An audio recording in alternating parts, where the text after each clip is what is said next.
I want to begin by thanking each of you by whatever means you receive the information. And I'm learning more and more how to do these things. You chose to take time to join us this evening for this and know what to do to vote in 22 at this virtual town hall meeting. And if I have not had the opportunity to see you around town, and boy, I'm glad to be around town now. I wish to you all and everyone here a happy, a safe New Year and a very prosperous New Year. Next, I want to thank our guest participants tonight who have agreed to take part in this forum on this matter of great importance to all of us as citizens of Texas, and surely to all of you who have joined us this evening. The information for this town hall meeting has been disseminated and received statewide, and I have word that there may be other members of the legislature, I saw Senator Alvarado here, as well as other county voting administrators and elected officials across the state who have signed in. I saw Councilman Casey Thomas. I do not intend to get into politics, and I'm not going to let everyone get into politics. We know what the politics are of this issue on Senate Bill 1. It was passed into law during the longest ever legislative year. And I've spent in 2021. I voted against the bill because I believed it would make it more difficult to vote and could create situations that we're seeing right now. But the fact of the matter is Senate Bill 1 is now law. And barring any actions that might take place in court, it'll be the law that will govern voting and election activities in Texas in 2022. And once the bill is passed, it's all our job. Let me say it again, it's all our job to help make certain our constituents understand it and how to work within the confines created by the law. Many of the changes to the law concerning voting by mail and the vote by mail application, we're going to get to those issues right away. Our featured guest tonight is Texas Secretary of State John Scott, who was chosen to be the state's chief election administrator by Governor Abbott. I want to thank Secretary Scott for accepting my invitation to participate in this town hall meeting. And John, I want you to know that you're not the first Texas Secretary of State or statewide official to participate in one of my town hall meetings. The fact of the matter is, a few years ago, before the pandemic, one of your predecessors, Hope Andretti, joined along with former Dallas County Administrator Tony Pippin-Pools for a similar meeting at one of our community colleges, and that was Eastfield College. The topic, yes, John, you guessed, changes in Texas election laws. I want to thank our guests, participants, for being a part of tonight's forum. And this evening, we have officials from both Dallas and Tarrant County. And I wanted to make certain that both political parties had an opportunity to participate. And again, we're not going to get into any vitriol. We're going to get into what this law is, have questions asked not only of the Secretary of State, but also of other election administrators. So we have new Dallas County Election Administrator, Michael Scarpello. Mike, will you briefly introduce yourself? Senator, my name is Nick Solorzano. I'm filling in for Mike Scarpello, who just had a loss in his family and had to leave within the last 30 minutes. Oh, so, he's in our prayers, but my name is Nick Solorzano. I'm the communications director here in Dallas County Elections Department, and I'll be stepping in. Make sure you give him our prayers and condolences also. Yes, sir. We have the election administrator from Tarrant County, Haida Garcia. Haida, will you introduce yourself?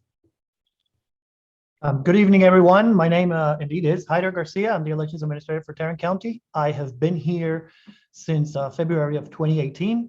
So it's been a while. It's been a great honor to be here this far. Learned a lot, and I've learned a lot of Texas, and especially Tarrant County. It's a great place to be in. We also have Jennifer Stada. How'd you do? Jennifer, would you introduce yourself? Thank you for doing this. I'm happy to be here and excited to talk about this topic. Okay, we also have Allison Capolo. Allison, will you introduce yourself? Hi, everybody. My name is Allison Campolo. I'm the chair over here in Tarrant County for the Democratic Party, and I'm one of the newer chairs. I think Christy is as well. I was elected in special election in July, and it has been a really awesome roller coaster to prepare us to go into 2022. Okay, great. And my close friend, the Dallas County Democratic Chair, Christy Noble. Christy, there we go. There. All right. And so Awesome. here are all of the participants this evening, so I want to make sure we put names and faces together. And so let's go ahead and get started, though. The Honorable Secretary of State, Mr. Scott. John? Yeah. Senator, thank you very much for allowing me to participate in this town hall. I think it's important for everybody to understand everything available to them to make sure that their vote gets counted and they have the opportunity to vote. I think one of the things I also want to make sure you understand is what you've done tonight has spread like wildfire throughout the legislature. They've heard about what you're doing and they are following your example. And there's a lot of requests for a lot of town halls, which is great. Great example you've provided for all of us. Thank you.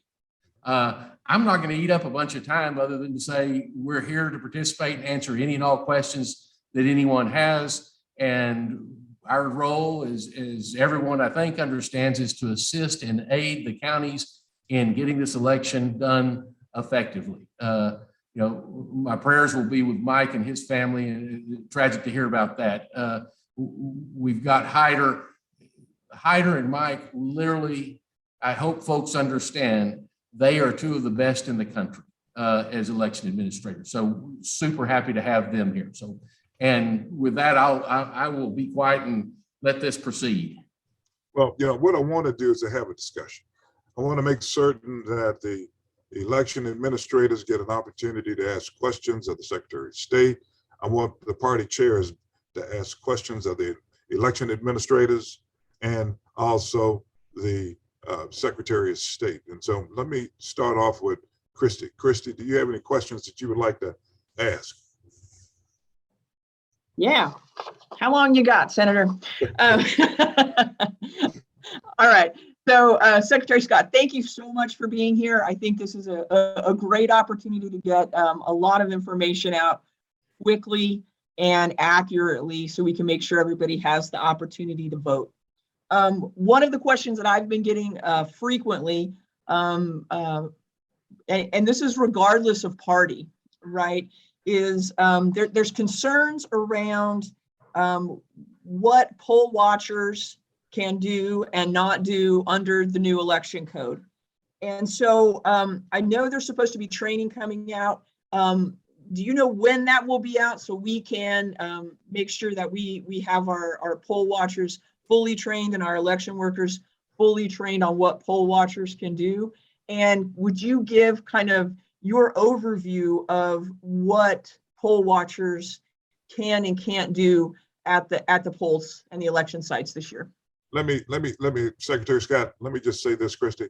For those of you that have questions that you want us to ask the Secretary, please put them in the question and answer, either the chat section. Okay, I'm sorry. Christy, well, thank you for the question. I have a couple of lifelines I have with me today. One of them is Christina Atkins. She's our chief election lawyer, and I think most people in the election business know her and Keith Ingram, phenomenal resources. Let me go to the last part first, the overview. The statute sets out, SB 1 set out pretty clearly some parameters that poll watchers are going to have to do this year. And going forward. One of the big things is they've got to have training. And number two is they're going to have to sign a verification. That part of that training is going to make sure that they understand they cannot be disruptive to the process. The election judge has expressly granted some authority on how to remove a poll watcher should they become disruptive to the process. And so as far as the timing on some of the training materials, Christina, could I get you to address that? Absolutely, Mr. Secretary. We are expecting the training to be released early next week. So we've been hard at work on it, and it's ready. It's ready for prime time. So very, very soon. Okay, Jennifer, do you have any questions? I don't at this time. Allison? Yes. So can I just say thank you so much, Senator Royce West, for having, this town hall and inviting us all to be here. And thank you so much, John Scott, for, answering these questions. This is a really important topic. Tarrant County actually has one of the lowest voter participation rates of any urban county in the US. And so it's so important that we help our voters get to the polls and make this as easy a process and as an applicable and accessible process to everybody. So I'm actually going to read one of the questions out of the question and answer chat here, because Kat Cano is one of our premier ballot board members and is one of the most knowledgeable people in the state on ballot board issues. So I want to make sure her voice is heard. And this is a really good question. So the question is for Mr. Scott. So members of the Tarrant County Ballot Board were informed last year of the Secretary of State was forming a working committee to redesign the applications to vote by mail, and they asked the ballot board for input. We unanimously said that the font was too small and the instructions were confusing, and the vote by mail on the vote by mail applications and the carrier envelopes. The envelopes are better, which is great, but the vote by mail applications are the opposite of what the committee recommended. So Kat's question is, why is that and what happened to that committee? I'm not trying to dodge the question, but I'm going to bring Christina in. I started about 2.5 months ago here, so I don't know. Christina, would you mind addressing that? You're on mute. Sorry, technology. Thanks for the question. First and foremost, and I think many of you all know this, that we are in very many ways bound by the text of the law, and there's a lot of requirements and specifications as to what the envelopes need to look like, what the font needs to say, and that same thing is also true in many ways for the ballot by mail application form. We're also bound by postal regulations and trying to make sure that things are, fitting within the right size and shape, so it's not to be too cost or too expensive for voters to be able to mail these application forms in. So we try our best to make them concise and to make them formatted in a way that's easy for the voter to understand, but at the same time, making sure that we're including everything that's required by statute. So. Okay, thank you. Okay, and well, let me follow it up with a question. And this is in part what got me moving on this, in terms of some of the reports that have been coming out as relates to rejections of applications. And I think all of us have been hearing about that for the last couple of weeks now. And I asked both election administrators to provide us some information on where this is at this point in time in terms of the number of voters that have been rejected. Let me start with Hyder.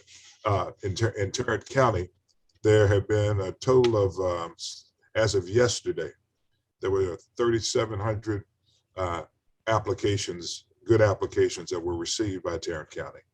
And through January 25th, there were 735 that's been rejected. And of the 735, 453 was as a result of the new law that's gone into effect. And so my question is, as to those that have been rejected under the new law, what percent of those is as a result of ID or other issues? I don't have that breakdown, Your Honor. The way we grouped this was anything that has to do with those numbers, because again, some of these changes were pretty sudden, and part of what we're going through right now is adapting a lot of our systems and our processes in a very short time.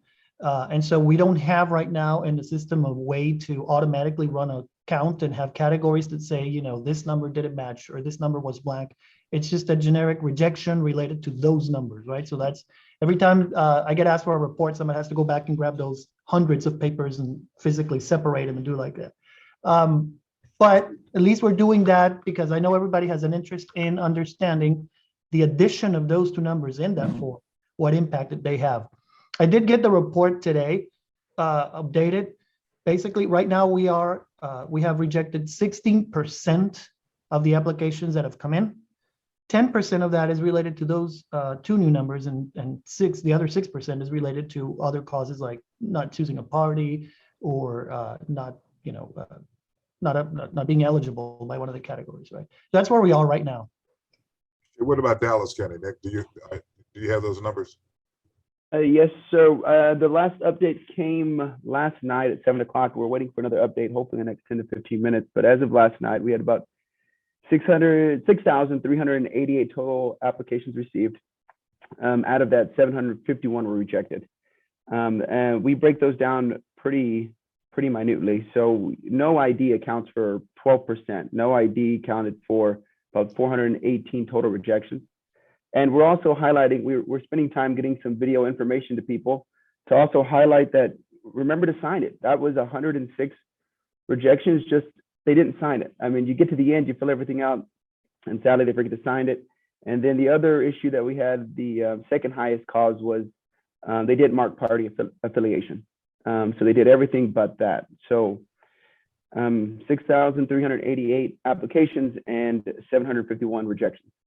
And let me say this to the party chairs. If y'all have questions that you want to ask, just hop in and ask the questions. I'm going to try to get as many out of the question and answer as possible.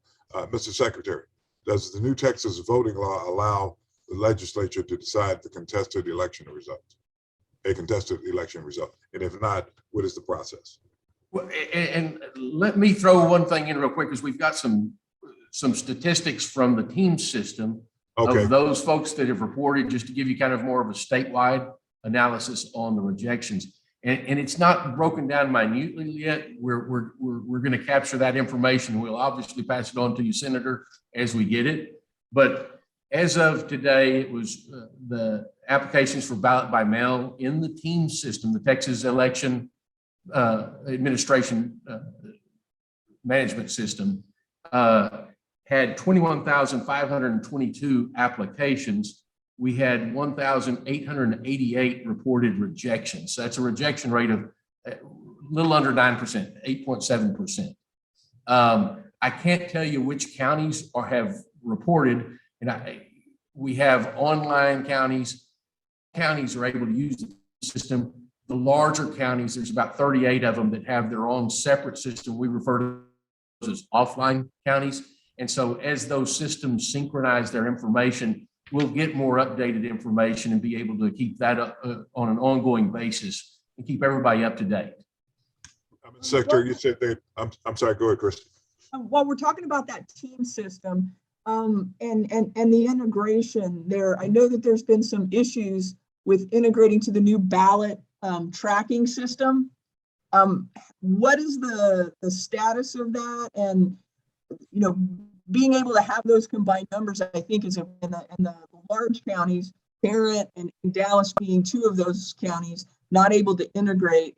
That's causing a problem and an issue with getting the rejection notices out for those, you know, for us, for those 600 and whatever, you know, the 11%. So, Christina, will you kind of address that issue? Yes, sir. Where we are. Absolutely. So, you know, as Hyder said earlier, there have been a lot of challenges in the sense that there's just been a lot that we've had to roll out in a short period of time. The ballot by mail tracker is up and functional, and a lot of counties are utilizing it and entering in data on a regular basis. So it is being used, and voters are being able to access it and use it. You know, we do have some counties that are what we call our offline counties. They use an additional vendor to help them manage their voter registration system. And so, you know, just like our office and just like the county offices, they had a lot to implement at the same time. And so we have been working with those offline vendors. I know that Dallas and Tarrant use the same offline vendor that we're talking about in this situation. We have been working with them for quite some time. In fact, we were testing with them all weekend, and I believe the implementation rolled out today. And so as of today, those counties should be equipped with the tools that they need from their vendor in order for them to utilize their vendor when utilizing Team. I do know that some of the counties that were out there, you know, did opt to just use our system directly, and that is an option that's available. I know it's harder for some of the big counties when they have a vendor that they've used before and are comfortable with that system, and that's why we've been working around the clock to help make sure that that vendor got their implementation in place, and I think we're in a good place today. Yeah, because I know that the information, you know, it was taking a while for that information to get there. And I would be interested in to make sure that we've had adequate testing on that system. I know it had to go out really quickly in terms of the integration. Another thing, as long as we're talking about the ballot tracking system and the voter registration system. Hey, Christy, Huh? before you ask the question, Yeah. explain to everyone what the ballot tracking system is. Okay, absolutely. So in SB1, one of the provisions within that law was that the vote by mail tracking, the ballot tracking system would be available to watch ballots go through, and also the same with the vote by mail applications. Okay. And so, and that also has to do with the voter registration system. And that's exactly where I'm going with my question. And this is kind of extrapolating a little bit, but, you know, with this new law, voters can go in and they can update their voter registration information through this system. That's correct, right? That's the plan. Sort of. That's kind of correct. Okay. So, and I have some screenshots, and I'm happy to show you all like what the ballot by mail tracker looks like. But just let me, if you don't mind, I'll give a little bit of an explanation. Very good. So on Vote Texas, you know, we have your ability to access the ballot by mail tracker, and what this is this people in real time what's happening, close to real time, what's happening with their ballot by mail application, and then subsequently their mail ballot when it's mailed to them, when it's received back by the county. It also provides the ability for voters, if they have a missing or incorrect personal identification number, to go in and validate what that number is. So if they forget to put it on the application form and they're notified of this and they get a rejection letter, they can log into the tracker and validate that we have the right numbers for them, and that message gets sent to the county so that they can process the application. It's a fast way of being able to deal with these rejection issues. Alternatively, voters can always just submit a new application form. So even if people don't have access to that technology, there are always ways to remedy, you know, information on a ballot by mail application that might be missing. In addition to the ballot by mail tracker, we've had a lot of questions about this.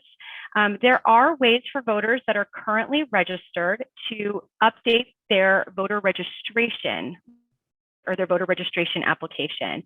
And that's different from the ballot by mail tracker.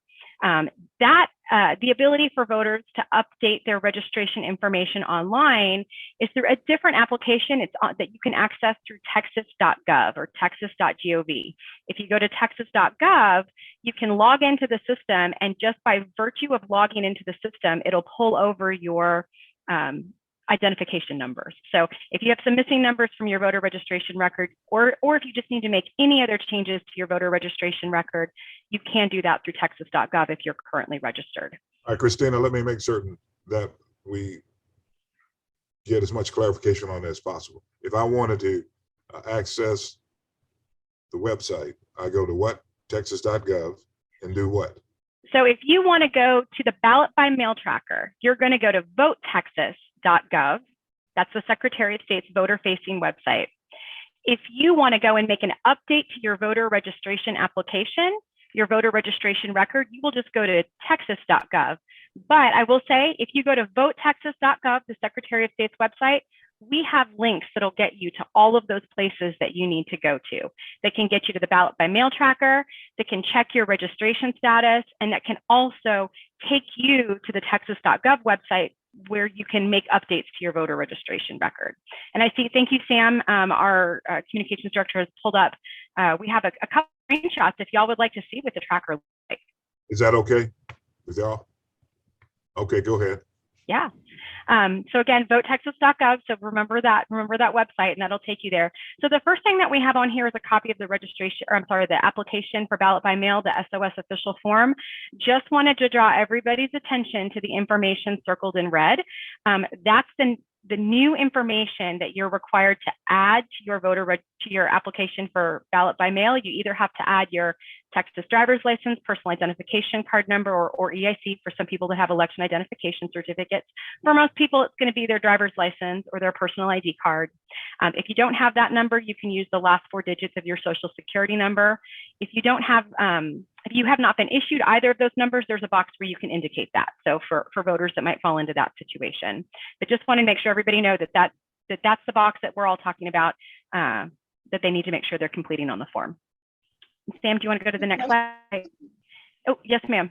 So if we can go back to that last slide, I have been getting a lot of questions around that there's ID rejections based on that there's a voter registration record where someone registered to vote with their social security number.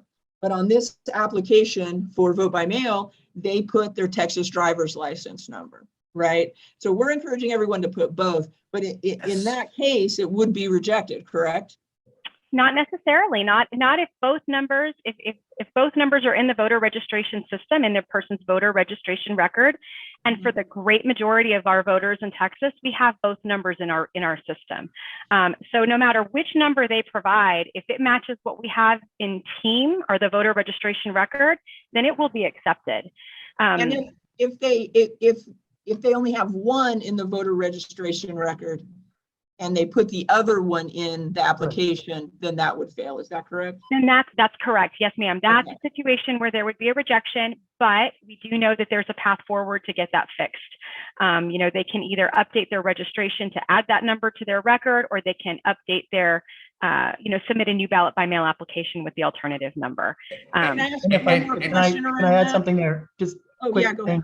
ahead. When in that situation, when you have that mismatch on the numbers, the rejection letter that the voter will get will also include a new form. So you're getting a letter saying, hey, you rejected it. We didn't have this. Here's a new form right away for you to send it right back with the information corrected or added to it. And folks, it's not required that you put both numbers down. I think it's the best practice. I The agree. election administrators are looking to match. It doesn't matter if both of them don't have to match, just one. So give yourself the advantage of having both numbers on there. And this is to the election administrators, as it relates to turning around, what's the timetable for turning around a rejected application? We're sending them out daily. As soon as they're rejected, if not daily, the next morning, you know, as soon as we can, send them out. I do want to mention something. I mean, obviously with this complicated integration.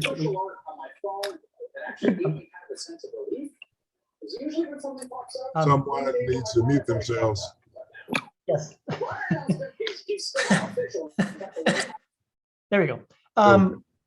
So I was saying that with the discussion we were having about the ballot by mail tracker and the integration with our vendors, we know that there may be a few letters that we have sent out where a voter may go into TEAM and not see their rejection there to correct it. And so what we have been telling people, you know, is if you have any doubt, call your elections administrator directly and we'll walk you through it. Because we know that until we smooth out these, you know, I hate to use this expression, someone told me not to use it, but these birth pains of this whole new monster that was thrown at us, you know, the ballot tracker, the online voter registration corrections, the new forms, all of this, the best thing you can do is you go into the tracker, you can't find something, call your county elections administrator and we'll walk you through it and we'll figure out how to help you the best way. That's And most counties, a lot of counties after 2020, we implemented kind of local ballot trackers and applications on our websites, right? So if you go on Tarrant County, if you're a Tarrant County voter, for example, you can go to our website, the voter lookup, and it'll show you if we have received an application and all of that. So we're in that stage where we're trying to finalize with that release today, hopefully by next week, that integration to smooth it out so it's consistent with the ballot tracker the state was mandated to implement with in the last special session. Okay. And Senator, as for Dallas County, we were a bit concerned about the ballot tracker and our integration as well. It was a big concern for our big counties. So we have not sent out our notices yet, but we have, you know, been assured that some of these things should be worked out. So we held them for a bit. We're going to go ahead and send them out tomorrow early. So for people in Dallas County, you should be seeing or getting those notices fairly soon. Well, you know, one thing that really concerns me, all of this is technology driven. There are a lot of people that don't know how to use computers, don't want to use computers, and don't want to be online. They still are using stamps, and they're going through the snail mail And that concerns me in terms of how do we get notice to those persons that have been rejected for one of the merited reasons that they need to correct those problems. What are y'all And I doing? Well, Senator West, if I might, to the extent that we've had any phone calls about it, we invite them to come into our office and we help them walk through it. Okay. Well, the other thing, to the extent there's a number missing, they can use their voter registration, a new voter registration form to update their information as well. So they're not isolated purely to the electronic form. They can still use the stamp, or they can take that updated voter registration form and drop it off at the election administrator's office. Right. Or any other If I may, deputy Senator, registrar. just to add something on there too. I think what we're seeing is SB1 mandated that we implement a lot of technology to kind of catch up with the 21st century, but we still have the original processes we had. We are still getting a rejection letter sent to the voter's home with an accompanying form.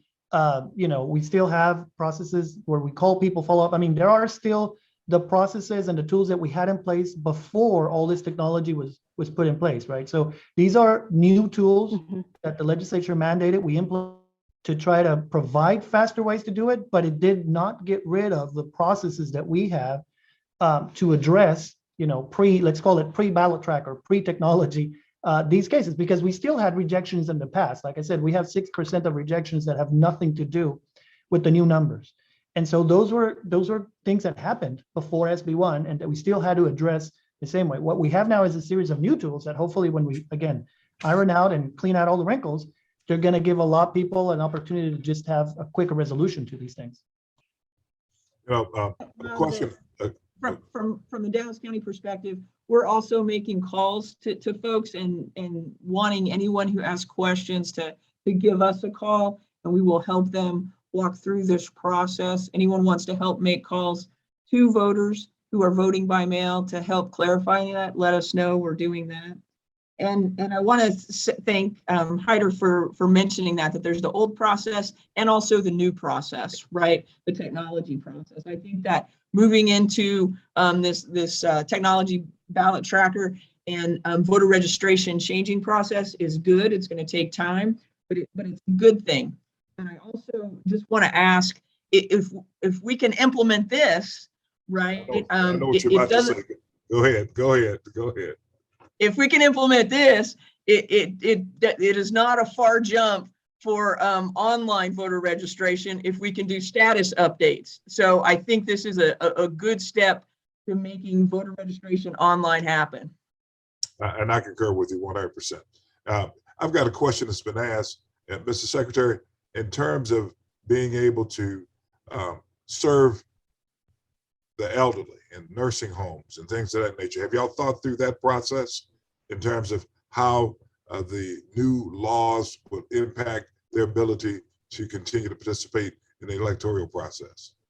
Well, and let me, I guess, turn back kind of to Hyder's comments, because I think that's a system that, to the extent that they're not acclimated to or comfortable with getting online, or my father had spent time before he passed away in a nursing home, and he really wasn't in a situation to be doing that, but he still voted. And so he got his mail application, or he applied and he got his ballot by mail and he cast his ballot by mail.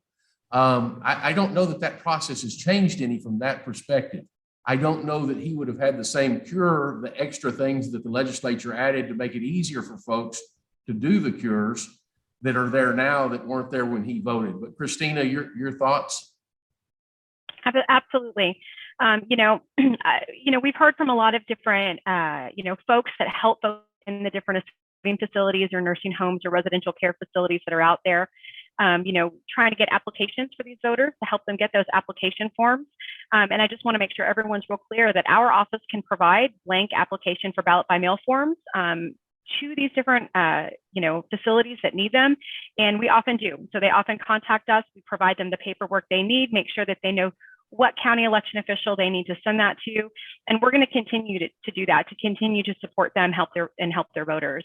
And not only that, a lot of individuals that live in, these different residential care facilities oftentimes like to have family members or friends help them with the voting process and requesting that mail ballot, and even helping them complete that mail ballot and mailing it in. And all of that stuff is still in place. So voters that have been doing that in the past can continue to do so going forward. A great question came up, and Mr. Secretary, a question was asked, why can't the Secretary of State and other political parties put something on, I guess, YouTube, in terms of all of the different questions that commonly asked questions and different procedures that one needs to go through in order to cure a ballot, something like that, about the new tracking system, using YouTube in order to do something like that. I think it's we have some links on our site, but I think that's a great recommendation, and I don't think there's anything keeping us from doing it, and we'll do it. Sam Taylor may come in here and shoot me here in a minute, but I think it's a great idea. It kind of take, Mike, Nick, do y'all have any ideas about how you implement a system like that?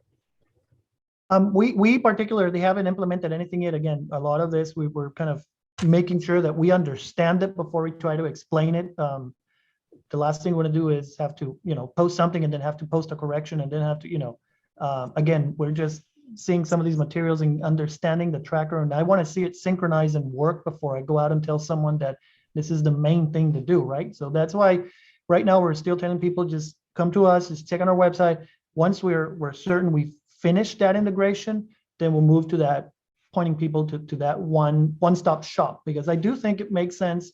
I think it was a good thing, and as we want to have the state centralize this, because sometimes you have no idea how many people I get that will mail us their ballot request form and they live in Dallas County and they don't know, or they just picked up the wrong one. And so that's travel time, right? It takes 7 days to get to us. And then we realize it's not ours, and it takes 7 days to get to Dallas. And, they're upset. They never got their ballot, or they got it too late. Right. And it's not, so centralizing these things makes sense to give some speedy tools. But like I said, we are, kind of pushing this rock uphill with, because we're using the other one to pull things that are behind us too as well. And we got to figure out how to get up there. And there was something that went into the chat that says the League of Women Voters have these YouTubes, have stuff on YouTube concerning voting. Okay, so someone else is about to say something.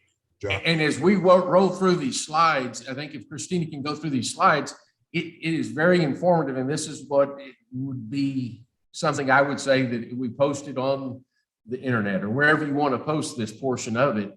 I think that's something they can cut and paste, because Christina, if you'll walk through these slides, I think it shows this whole ballot tracker kind of process of curing a ballot. It's very informative. Okay, Christina. All right. So if you go to the front page of Vote Texas, we wanted to make sure that voters didn't have a hard time navigating to the mail ballot tracker. So it's right now listed on our front page. If you see the box that's circled that says Track My Ballot, that's what the voter would select. And Sam, if you want to move to the next slide. So this is what it's going to take you to, which is the portal for logging into the ballot by mail tracker.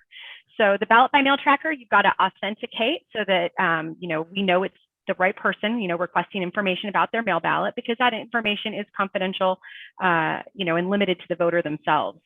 So the voter has to fill in 3 key pieces of information here, and this is required. This authentication language was set by law, so this is not something that we can modify.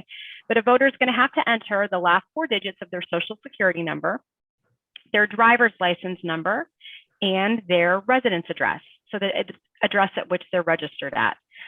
If they enter those 3 things, then they can be able to access the system. They would hit the submit button down in the bottom in red after they enter that information in, and then it'll take them to the inside of the tracker. So when they log into the tracker, this is what they see. And I apologize, some of that stuff has to be edited out just for confidentiality reasons. But they'll log into the tracker, and the first thing they're going to see is welcome, and then their name, so that they know that it's their information. In this top box is the voter's information. The voter's going to be able to see their name, their date of birth, what their voter status is, that they're an active voter. It'll even show them the date that they registered and when their registration date was effective, which is great information for voters that just want to confirm that county they're registered in. Then down at the bottom, it'll have the election information. And so for those voters that submit an annual application for ballot by mail, it'll have every different election for which that mail ballot applies. And if that person had a rejection because they had a missing or incorrect driver's license or social security number, it'll indicate under application status that it was rejected. It'll tell you over on the far right-hand side, under actions, there's a red circle showing those two boxes. And it'll give you two different options there. One where you can just review the information about the ballot, and then two where you can actually correct that missing or incorrect driver's license or social security number. Sam, do you want to click? All right. So if you go in to correct your ballot because there's a number mismatch or it's missing, this is the screen that pops up. And in this box that says voter information, if you look towards the bottom, it lists Texas driver's license number or their DPS personal identification number and social security number. So it'll list those things for the voters to see. And then the voter doesn't actually have to re-enter that information because they've already entered it to access the tracker to begin with. So assuming they look at those numbers and everything matches the way they should, then they actually do a checkbox on that. I certify that the information above is correct and hit submit. And that's all they have to do. That information is then sent on to the county so that they can process their application. And just as a reminder, this is not the only way to fix this information. As we've been saying, voters can always just submit a new application for ballot by mail form, just like they have in past years. This is just a new additional method for correcting these types of defects. It's meant to be, a little bit more helpful to the voter to get that information to the counties a little bit more quickly. But voters don't have to rely on this if they don't have access to the internet. Christine, I have a quick question. What if they don't have a driver's license? So if they don't have a driver's license number or social security number, and if that information is not in team, then they will not be able to access the tracker. For those voters that are in that situation, they either need to go to texas.gov or fill out a new voter registration application to get that information entered into the system. Once it's entered into the system, the tracker they'll be able to access it. If for whatever reason they're not able to do that, again, they can always just fill out a new application form, just like they would for any other reason for rejection. Remember, this is just limited to that missing personal identification card number or missing social security card number.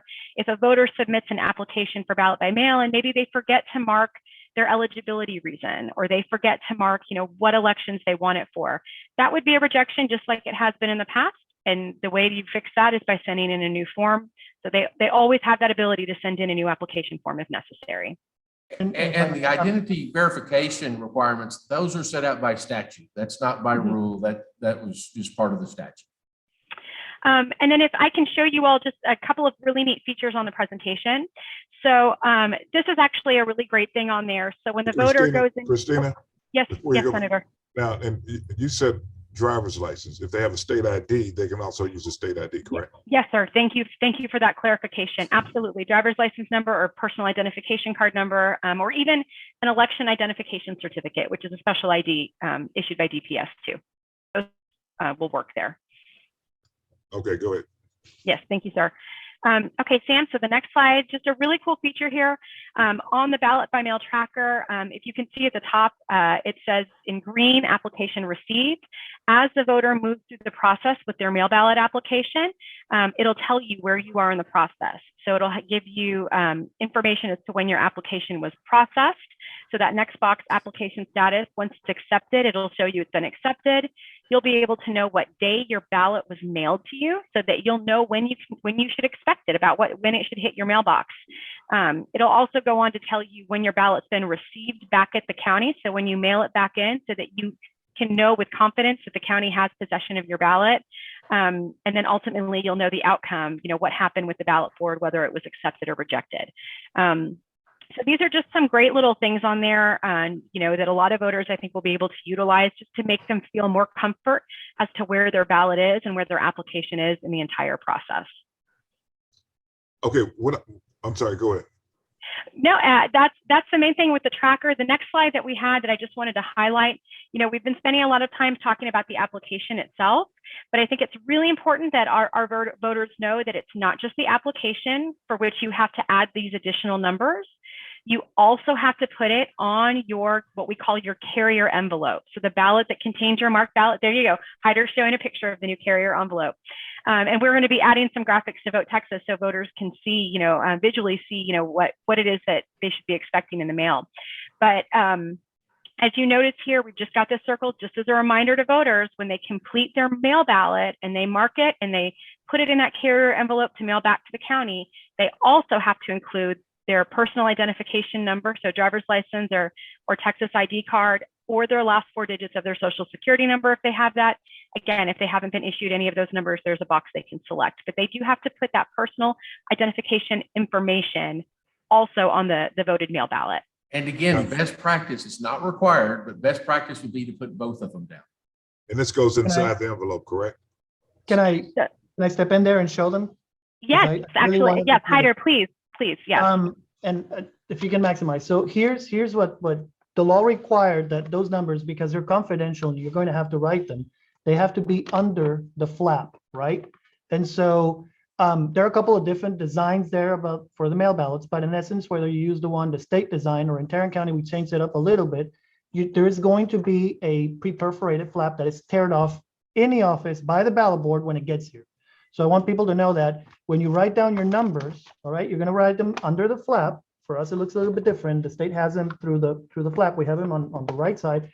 But whether it's the state's envelope or our envelope, you're going to close that flap. And the one I have on my desk, I've torn it off already to show someone, but it's going to be covered. Okay. While that envelope is traveling through the postal system, nobody's going to see your social security number or your driver's license number. It's protected. That's very important for people to feel confident when they fill it out. When it gets here, the ballot board or the signature committee, depending on what stage we're in, they're going to rip off this tab to expose the numbers. And then they're going to do another validation, just like they did with the application. So if I'm not eligible for a ballot by mail, but if I were, and I had mailed this in, they would know it comes from Hyder Garcia. And then they would say, well, then based on the voter's record, we're going to check again the social security number or the driver's license number. And then we go through the same process. If they don't match, they can start a cure process, contacting the voter to have this addressed and fixed so they can count it. And if it matches, it moves on to the next stage that we've always had of opening and pulling a ballot and counting it. What I miss, Christina? No, you've got it perfect. Perfect, Hyder. So just know that. I mean, I'm sorry that I don't have one that is closed, and I don't want anyone confused. This is solid. When you get the envelope and when you close it, that information is protected while it's traveling. I don't want anybody to be afraid of writing the numbers there. There you go. Nick has one too. There we go. Dallas County has one. There we go. There you go. Okay, so it's right there. See, it's solid. And this is what it looks like after it's been torn. Thank you, Nick. Okay, what I want to do before we get ready to close up, we have about a half hour. There's probably 34 questions that are in the chat, and I want to go through each one of them, and whoever can answer the question, please do so. All right, this is from Kathy Snyder. What can the state do to help with the vote VBM applications that are being rejected? Can the state do anything, or how do we do that, Secretary Scott?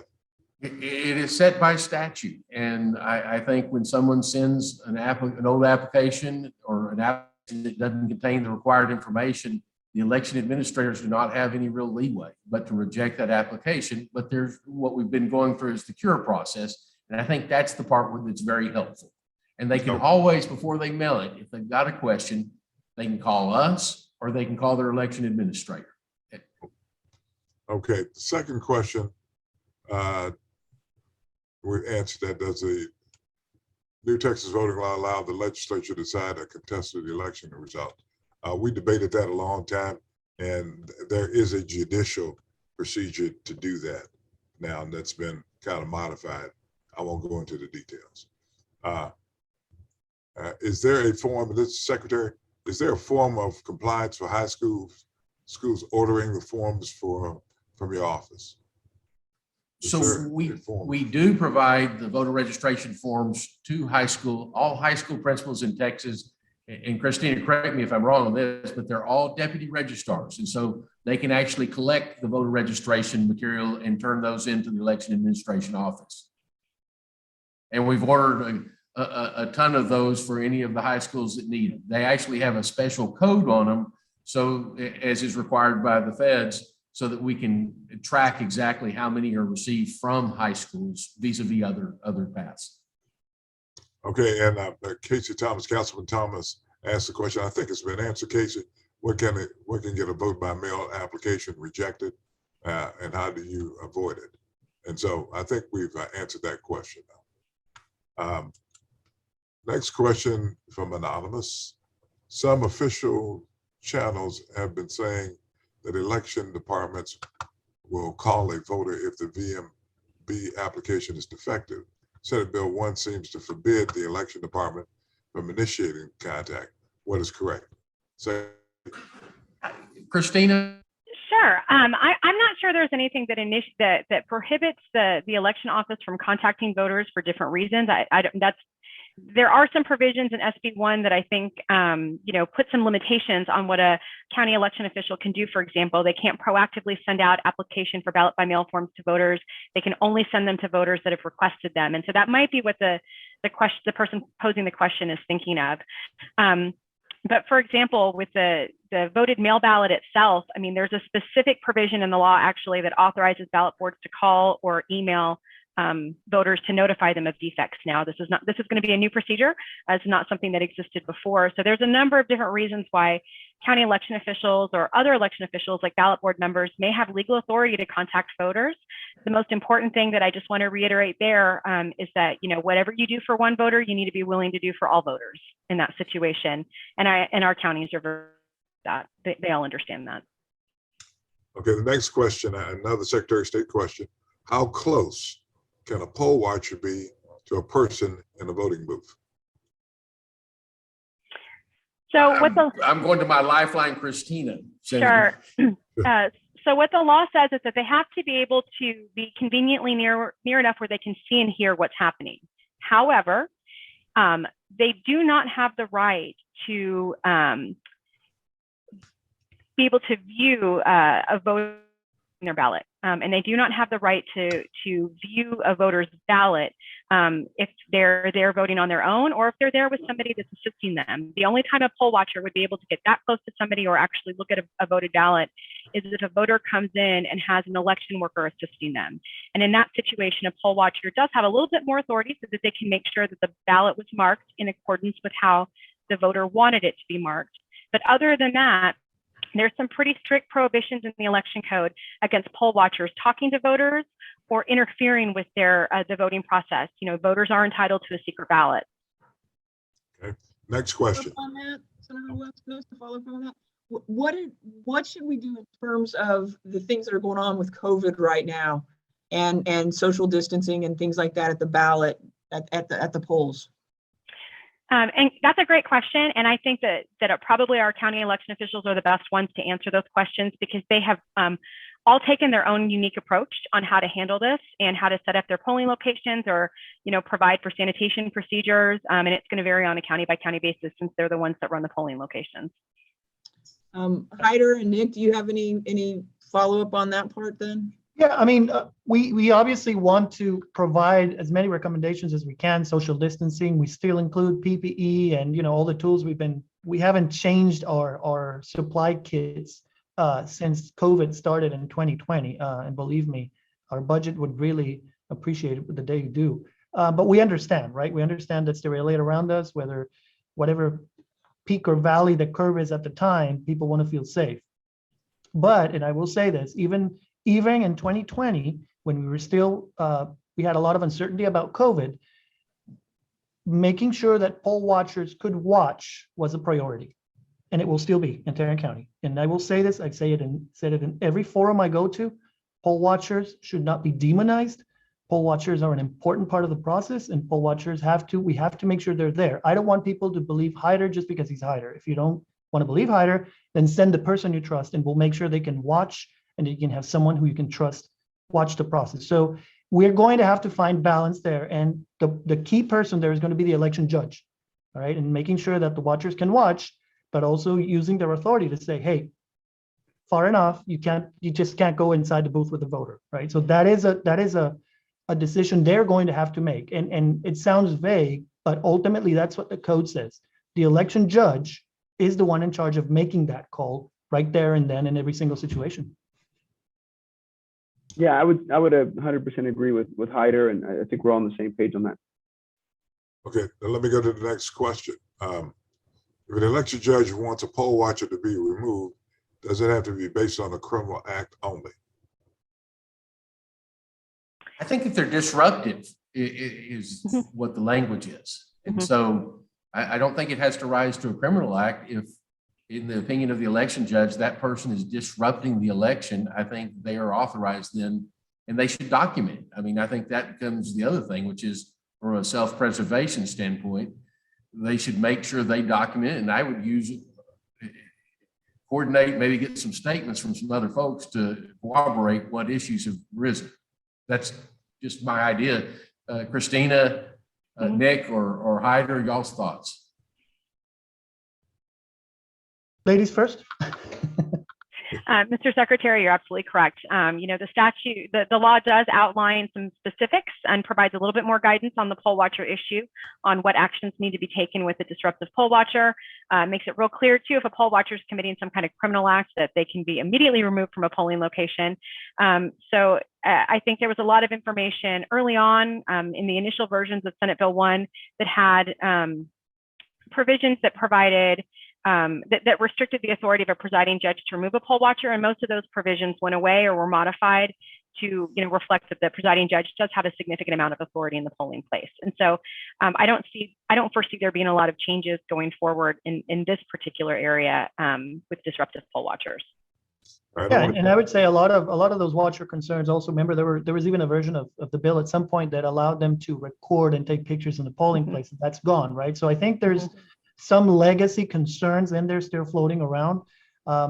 They are explicitly allowed to watch, and I hope that's addressed in the training that we're going to have soon. Watch doesn't mean they have the right to ask someone to show them their ID, or they're there just to watch what's happening and report what they see. And as long as they're allowed to watch, it's pretty clear. It doesn't mean that someone has the authority again to try to act as a poll worker. That's not their role. And I think hopefully some of those examples will be in the training, very specific examples, so everybody understands that line, right? You can watch and see if we're asking for ID, but you can't demand to see an ID. That's not your role. You're not a poll worker, for example. Yeah, and along the same line as watching, I know that there, in the counting stations, I've gotten a lot of questions about this. Is in the counting stations, there's allowed to be video cameras now in the counting. How are we making sure that personal information is safeguarded during that videoing of the counting process and the ballots and all that? There's a lot of concern out there about that. Does that make sense, my question? It does. It does, and this is definitely one Christina and I visited beforehand on this one specifically, and I'd love to get Hyder's thoughts after we'll let Christina say it, but it's for observation purposes of the proceedings going on, and it is supposed to specifically protect so that it's not able to capture that personal identification information. Christina? Yes, sir. Absolutely right. Video surveillance is what we're talking about, surveillance. So they're there to observe and watch the proceedings broadly so that people can see the activity that's happening, what's going on within the room, but in no way, shape, or form should those cameras be directed towards any ballots or any personally identifiable information. And every county that we've talked to about implementation on this, we are all on the same page on this, that, these ballots and voters' and personal information is private, and we need to ensure that those cameras are set up in a way so that the desired outcome is achieved, so that people can see the proceedings and see what's happening and observe the process, but not compromise the integrity of a person's secret ballot or their personally identifiable information. Does every person that's in there have the right to have a camera? No, sir. So what the law is that it requires that the counties implement a video surveillance system. It doesn't give other individuals the right to bring in their own cameras or video surveillance equipment. Great question. And Hyder, how have y'all implemented that over in Yeah, Tarrant actually, it's County. funny. and I Lakeview as saw well, in I Dallas saw our County. link today of the test cameras. We already have them set up in the ballot board room and in the tally room. And we basically, this law kind of put us a bit of between a hard and a rock place. A rock place. What is it? The saying, a rock and a hard place. Because again, how do we have the cameras to watch, but how do we also make sure you don't read the forms that the ballot board is handling with all these numbers? That's exactly the debate. And so what I ended up doing was there in the corner of the entrance of the room, and you can see the room, and you can see everybody from above, and you can see that at 3 a.m. nobody went into the room, but you will not be able to have the detail of seeing how many forms I have in my hand or reading what's on them. So I will say that one of my concerns is that no video segments are taken out of context. All right, that's going to be extremely important for people to understand that, for example, if the ballot board, I'll give you an example that I do all the time. Our ballot board uses the high-speed scanners that we use to count votes. You can turn them into sheet counting mode, if you will. So you can put a stack, like you put a stack of bills in the bank, and they just go and say, okay, you have 100 pieces of paper here, right? If you don't understand what the ballot board is doing, which you won't with the cameras, you just see people working, it could be, oh my God, these guys are scanning ballots 3 times. They're not, they're counting paper. So we're gonna have to go through that learning curve, but that was the only solution we found. Those cameras are up in the roof. They're looking at the room from above. They're far enough that you can't read the papers, but careful with how you interpret what you're seeing is my only warning to everyone. I want to try to get as many questions as possible. We have a lot of great questions. Now, here's one. How are we handling vote harvesting from places like nursing homes and senior care places where people go and help, in parentheses, people vote for their candidate of choice? How does Dallas stand on voter harvesting fraud? Who wants to tackle that one? Tick tock, tick tock. Christina? Sure. I wasn't sure if that was directed generally or if they were wanting Dallas to answer. That's the only reason why I hesitated. No, I think those are very valid concerns. And I think that, that's something that we're all very aware of. I know that there have been some instances in Dallas in the past, some past elections, where this has been a pretty big issue. And I think through, cooperation with the elections department in Dallas, they were able to resolve some of these issues. And so I appreciate our local election officials being very vigilant about that. Voters that are in nursing homes and residential care facilities, are entitled to vote by mail. They're entitled to the assistant of their choosing. And I think that we need to remember that is something that exists under the law. So voters do have the ability to get an assistant if they so choose. There are limitations with respect to assistants and especially those that witness or serve as to mark or sign a voter on a voter's behalf. And many times, like these potential fraud schemes, it's actually the elections departments that are usually the ones that are tipped off to it or discover these anomalies by noticing patterns in their ballot by mail requests that come in. And so I think it's just a matter of understanding and respecting that these voters do have the right to get assistance. They do have the right, to vote by mail, and just being aware and mindful of what some of those consequences are, and really, understanding and appreciating that our election officials do a good job of spotting patterns or spotting suspicious behavior and acting on it. That's great. And I would also add, on the mail-in ballot, there's a section, if someone helps you or assists a voter, there's a place for their name and everything else that will let us know who assisted that voter. And that's very important that people remember to fill out on that letter. Okay, what about curbside voting? Curbside has not changed at all. And it's confused. Senator, it's a great question because there's been a lot of confusion. Harris County had drive-through voting. That's not happening anymore, but it did nothing to affect the curbside voting. It's still completely as it always was. Okay, now here's one. Souls to the polls. Some churches provide buses for their congregants to go to the polls on a Sunday. Is there a requirement for the person that's driving the bus to fill out any forms?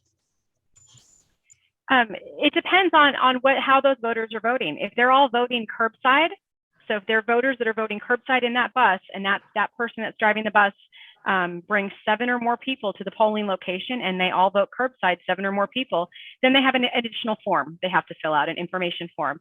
But if they're just driving people to the polling location and they're going in and voting on their own, then there's nothing more that needs to happen. There's no problem with that. Those, if that's a practice that's commonly used, then they can continue to do that. Okay, very good. All right. Let's see. I have a quick question, Okay, go actually ahead. from Kat again, if you don't mind, Senator. Sure, go ahead. To go back to, we just briefly a minute talked about the fact that poll watchers should only be observing a person cast their ballot if they're being assisted by a poll worker, right? Observing marking their ballot. Like they can't stand in the voting station and watch the person vote and see how that person's ballot was marked. Okay, so a voter can refuse to show a poll watcher the marking of their ballot if asked. Absolutely. The only time a poll watcher would be entitled to review that is if a voter comes in and needs assistance from one of the workers, so they don't have somebody there to assist them and they need assistance. And in that scenario, that exists under the law. The intention there is out of protection for the voter to make sure that if a poll watcher that one of those workers is not marking the ballot the way the voter intended, the poll watcher can draw attention to that situation. That's a very rare circumstance. In my experience, and the counties can tell me if this is true for them as well, most voters that come in and need assistance oftentimes bring their own assistants with them. And in that scenario, those poll watchers would not be able to review that voter's ballot. Okay, thank you. Okay, let me get on to some others right here. What does the rejection notice look like? And I was told, this comes from Facebook, I was told it was a letter. Can the counties post these notices so that a voter know what to look for, or should they, if they're rejected? I think the forms are actually on the website, right, Christina? It's the first time That's we always right. pull them from the forms manual of the Secretary of State. So for those who are interested, the Secretary of State has a great page where the forms manual, I think, I don't remember you click and get to it, but you can download every form with the instructions and everything. And that rejection notice, I believe, is in there already. That's correct. There's different rejection notices based on your different circumstance, so that you are given all the tools that you need to know what to do in your situation, whether you need to update or correct your voter registration application, or whether you need to update and reject or update and correct your application for ballot by mail. And those are all posted on our website. Okay, and so the county election administrators use that form book in order to send notices out. Yes, and I would say many across the state have already been doing that. Great. Okay. Senator, there's a question I see here, and just before we overlook it, it was very quick. Someone asks if you have to use on your carrier envelope the same ID number you used on your application form. The answer is no. Great question. The answer is no. If both, let's say that you have your social and your driver's both on your record in the elections office, and you use your social for your application, great. We checked it, it goes. Then you use your driver's license on the carrier, we validate it against your record, that's good to go. They don't have to match, but again, I would keep recommending use both. Use both. If you only have one on file, you're gonna have 100% match. But if you don't, both are on file, then we're gonna be able to validate each one of them and it'd still be good.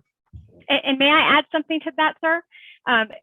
Great point, Hyder. You explained that perfectly. I just also want to reiterate, remember everybody, that even though you're adding your personal identification number to both your application and your carrier envelope, you still need to sign both the application and your voted mail ballot. Your signature still matters. It matters a little less than it did before because there's now an additional verification step that takes place. And so that verification step, by verifying those numbers, creates a presumption in favor of your signatures matching, but your signature still must be there. And so please don't forget to sign those documents. Okay, this from Myth Curvin. If Monday is the deadline to register and the rejected applicants have not been notified that their ballots have been rejected or their applications have been rejected, what is the remedy for these applicants to be able to vote in the upcoming primary? I know y'all can answer that one. Go ahead. Two different questions, right? So Monday's deadline is for registration to be able to vote in the primary, the March 1st primary. The deadline for your application for your vote by mail is February 18th. And so those are two different, and two different things. The voter's registration form has to be postmarked by Monday, the 31st. Your actual application to vote by mail has to be received by the election administration office by the 18th of February. Okay. This is an anonymous right here. Most of the time, seniors mail in ballots don't want to put both Social Security number and ID on the card. Well, the law now is anonymous that has to happen. You don't have to put both of them on there if you don't want to, but you got to make certain, and Christina, correct me if I'm wrong, you got to make certain that whatever is in the system, your Social Security number or your ID number, is the one that you put on the application. That's correct. You need to make sure that you are putting, one or both numbers, and that number needs to match what's within the voter registration record. Okay. And Senator, if I may add, we cannot take a call from someone and just say, oh yeah, let me tell you what Hyder Garcia's social is, right? So it's really hard for us, unless I guess someone came into our office and showed me their ID and I knew who they are. I can say, okay, I know you are Hyder, let me show you your own file. You can't validate it over the phone or anything like that. So I'm gonna say it for the 100th time. Put those two numbers on the form, put those two numbers on the carrier. And if you want to go even further, send in a new voter registration with both numbers on it to make sure they're both on file. And Senator, one other thing, that if you're 70 or older and you've ever had a driver's license, you can continue to use that driver's license as part of your registration. A lot of folks, my mom's one of them, she's nearly 90, she doesn't drive anymore, and she doesn't have a driver's license anymore. She Right. can still use her driver's license number. Her old driver's license number? Yes, sir. And I think that's important to make sure everybody knows that's still available for them to use. Okay, because I think that was one of the questions.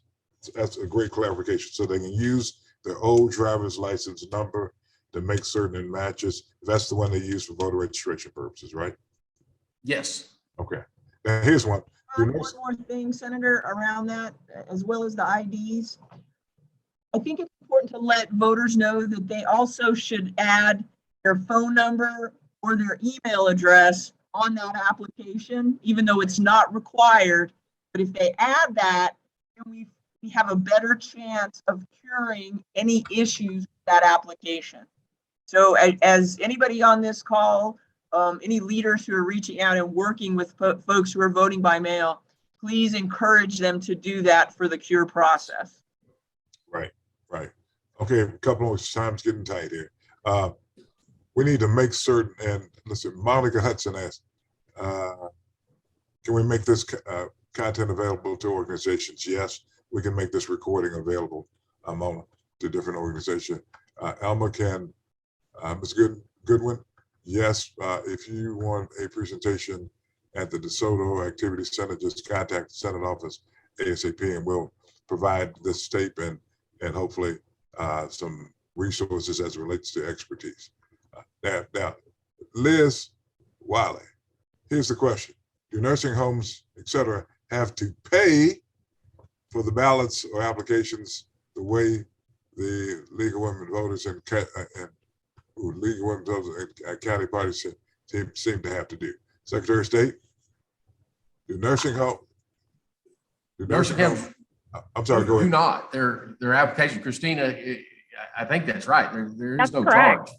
No, that's correct. In fact, when it comes to application forms, application for ballot by mail forms, our office, is required to provide them in reasonable quantities to, those different groups that ask. And so while the counties may have some limitations now on who they can provide blank application for ballot by mail forms, we do not. And so we're encouraging those third-party organizations to get to if they need multiple application forms or quantities of application forms, they can get those application for ballot by mail forms from us. And if I can add something there, one thing that where some people may feel the change, but it's just the way the law is written. We cannot provide an unsolicited application. And we are getting calls of people saying, hey, can I get one for me and my wife? And we're telling them, I need you to put your wife on the phone so she can ask for it personally, because otherwise it may be an unsolicited one. And I know it sounds like we're being a bit too strict, but that's what the law says. And so we cannot provide an application without it being solicited by the voter, him or herself. So if you are calling us and you feel like, man, what's wrong with them? Well, yes, we're acting different because we have a new restriction on the law. And I want to raise this. My friend Catherine McGovern, great question, Catherine. The response by Ms. Atkins is contradictory because she appears to be saying that people who don't have driver's license cannot track ballot. Now, I assume that if they can use their old driver's license to use the tracker system, or if they have a ID or Social Security. What happens to a person who cannot access the DPS center for an alternative DPS number? And so what happens, Mr. Secretary, if you look at DPS centers across this state, you see now that we have lines all out the doors, and DPS, just like Secretary of State, is trying to digitize everything and go virtual. And so the question is how are we trying to how can we make certain that citizens who need to get the ID are able to go to DPS in order to get the ID? If you talk with the DPS in order to try to make certain there's a system in place that can expedite that process. We can absolutely check with them. You know, most of our voter registrations are done through the DPS system. And that's an example of an online system. So when someone's getting a new license or updating their address or a name change, and they're at the Department of Public Safety, they provide their information. There's an addition. They just sign if they're asked do you want to register to vote, and they register to vote. And Christina, you can give me the real number, but it's a huge number of our new registrations all come through the Department of Public Safety. It's my understanding you can do an appointment with them and set that up. And anyone who doesn't have an election ID card or an ID card or a driver's license, they can kill two birds with one stone when they go out there.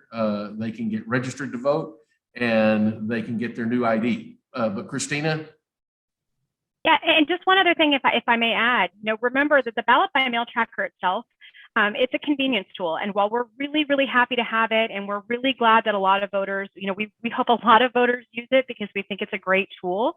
If a voter doesn't have access to the internet and can't log into the tracker because they don't have all the authentication numbers, they can still pick up the phone and call us or call their county election office to get a status update on their mail ballot application request or even their voted mail ballot.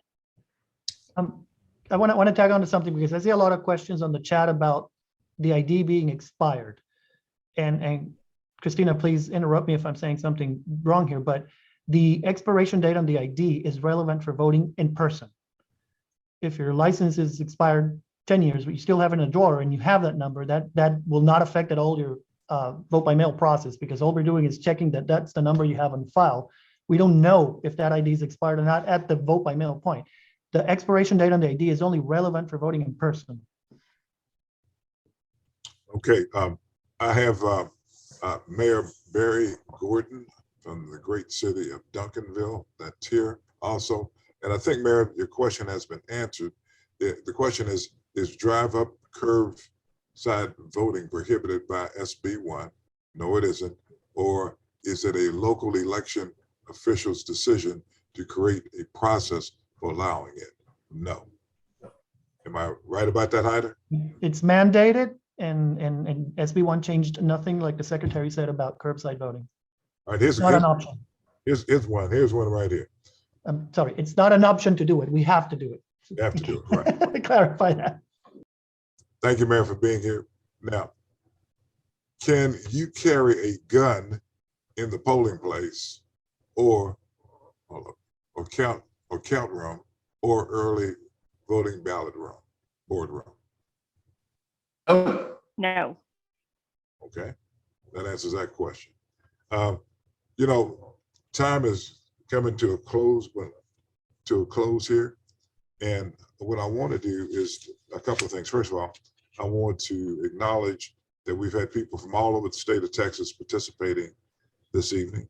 The fact is that we have Mu Kappa Omega chapter of Missouri City of AKAs. We have Delta Sigma Theta, which is a Divine Nine organization, is very involved. And we have other organizations. So if you want your organization acknowledged tonight, please put it in the chat. We'll try to get to as many as possible. But it's real clear to me, Mr. Secretary, that we still have a whole lot of work to do in terms of educating people about this election.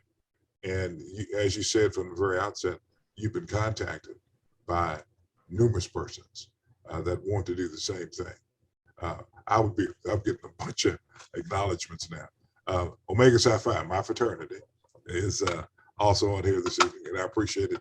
And I know that the League of Women Voters are on here this evening also. And so the reality is that we still have a lot of work to do in terms of educating people concerning the election.